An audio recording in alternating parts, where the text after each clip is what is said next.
പെട്ട മുസ്ലിമേ ചിന്തിക്കണം, ആഖിറം നന്നാക്കണം. ഹബീബായ നബി തങ്ങൾ പറയുകയാണ്, അവസാനം ഒരു കാലഘട്ടത്തിലേക്ക് ജനങ്ങളെത്തും. സ്വഹാബ കൈഫ അൻതും ഇദാ അമർതും ബിൽ മുൻകരി വനഹൈതും അനിൽ മഅറൂഫ്. തിന്മ കൊണ്ട് നിങ്ങളോട് കൽപ്പിക്കും, നന്മ കൊണ്ട് നിങ്ങളെ തടയും. അങ്ങനത്തെ ഒരു യുഗം അവസാനം കടന്നു വരുമേ എന്ന് ഹബീബ് മുഹമ്മദ് മുസ്തഫ. അവസാനം എത്തുക, അതാണ് ഇപ്പൊ എത്തിയിരിക്കുന്നത്.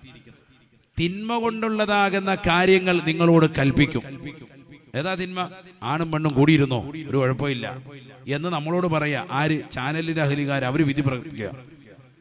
അല്ലെങ്കിൽ ദീൻ പഠിക്കാത്ത ആളുകൾ അവരിരുന്നിട്ട് ദീൻ പറയുന്ന അവസ്ഥ. ചാനലിലെ ചർച്ചയിൽ ഭൂരിഭാഗം ആളുകളും അങ്ങനത്തെ ഒരു ആശയത്തിലേക്ക് എത്തിപ്പെടുക. തിന്മ കൊണ്ട് നമ്മളോട് കൽപ്പിക്കുക, എന്നിട്ടോ നന്മ ചെയ്യുന്നതിനെ തൊട്ട് തടയുക.